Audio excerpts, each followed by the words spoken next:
We're going to talk about the reward of being humble. The opposite of humble is being proud. Pride. I made a video about the spirit of pride and haughtiness. They work together, and that's why the devil fell, from pride. So if you have a proud and prideful spirit, then we know the spirit of Satan's working in you. To be of a humble spirit, the Spirit of God is working in you. All right? So I'm going to talk about the benefits of being humble. And I'm going to start with James 4:10. Humble yourself in the sight of the Lord, and he shall lift you up. Humble yourself in the sight of the Lord, and he shall lift you up. All right? So we're going to start with that. So if you humble yourself in the sight of the Lord, he will lift you up. And I will show you that.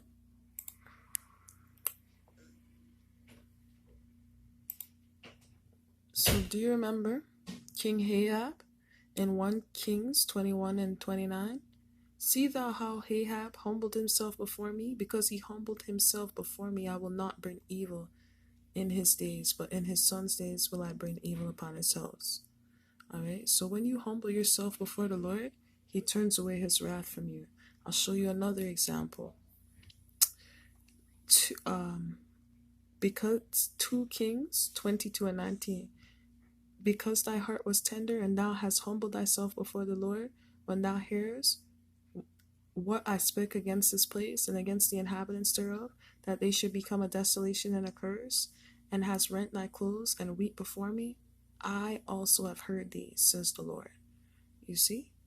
Now 2 Chronicles 7 and 14.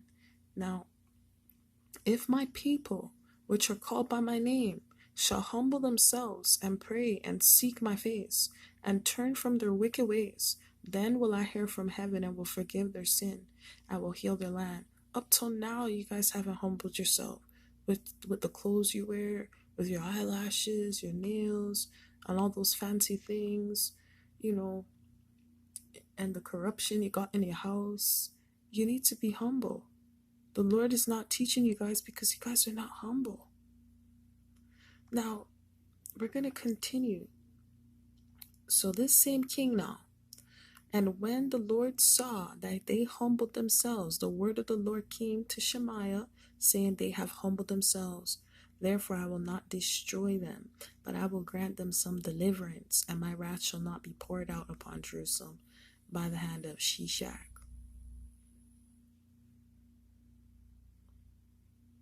And here, and when, this is the same king, and when he humbled himself, the wrath of the Lord turned from him, that he would not destroy him altogether.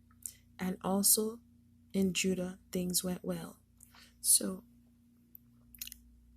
how do you humble yourself before the Most High? You pour out your heart to him. You go to him in weeping and fasting and prayer.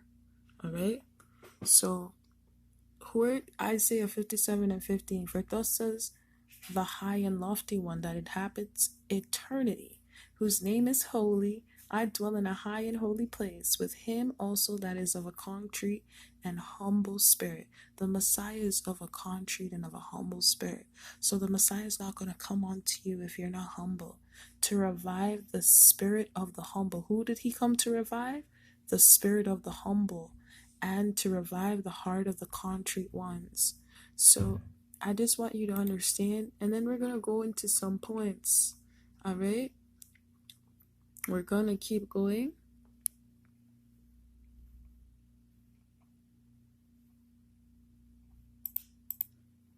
About Proverbs 29 and 23. A man's pride shall bring him low, but honor shall uphold the humble in spirit. All right? It is Proverbs 16 and 19. Better is it to be of a humble spirit with the lowly than to divide the spoil with the proud.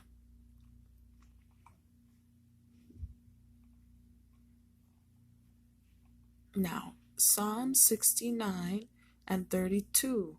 The humble shall see this and be glad, and your heart shall live that seek God. Humble people seek God. Humble people do not seek the world or its worldly things. They don't care about what the world thinks. They care about what the Most High thinks about them. All right?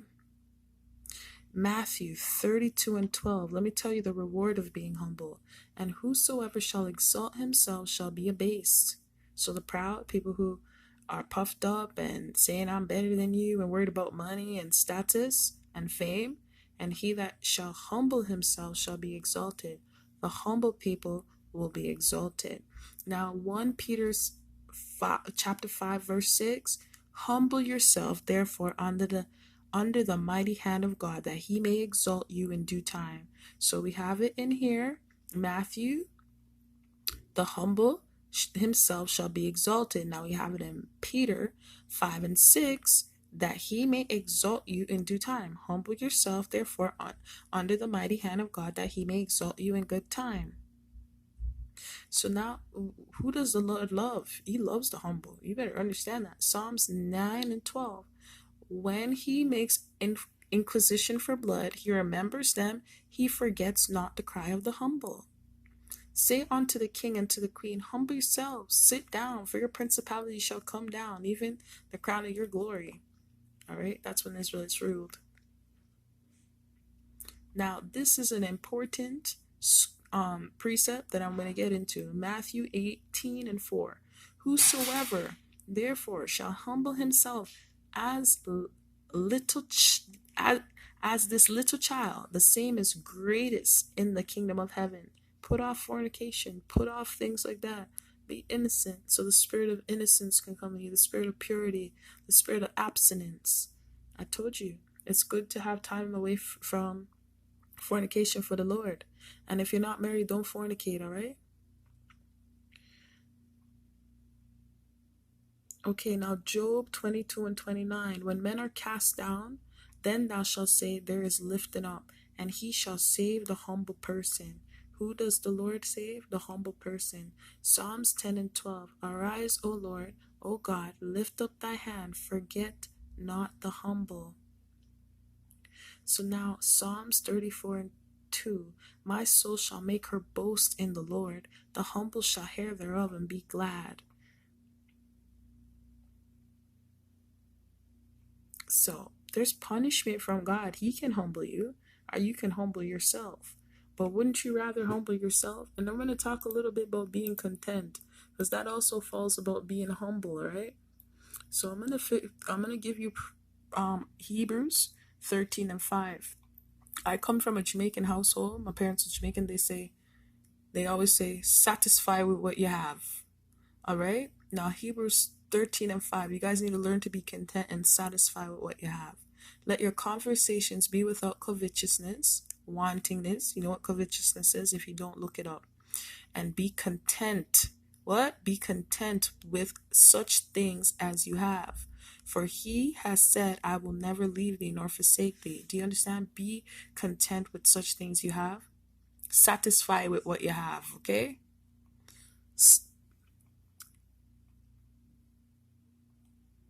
Now I'm gonna go to Luke chapter 3 verse 14. And the soldiers likewise demanded of him, saying, and what shall we do? And he said unto them, do violence to no man, neither accuse any falsely, and be content with your wages.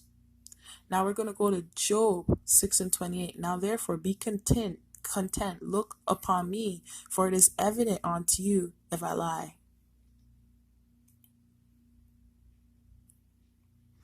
All through it tells you, be content. So I want you guys to understand, humbleness comes about being content and not wantingness. It's the opposite of pride. It's the opposite of covetousness. It's the opposite of wantonness. And if you want the Lord to exalt thee and to show you great things and lift you right up, then you need to be humble. All right? And you can't be looking for fame. If you haven't watched one of my deliverances, Satan used pride, fame, money, women. Those are the easiest things he used to hurt people. So once you're lifted up with pride, Satan has your heart. Once you're lifted up with money, Satan has your heart. Once you're lifted up with men or women, Satan has your heart. Once you're looking for fame, Satan has you. All right? So you need to be humble and put the Lord first in everything you do. Make your boast in the Most High God. Don't make your boast in your own works, but make your boast in the King of Heaven. And I pray that this helps you with what a humble spirit. It's better to be of a humble spirit than of a proud. Now, if I put humble spirit, I'm sorry, why did you do that? Because there's a proverb like that. It's better to be of a humble spirit than to divide the spoil with the proud. All right.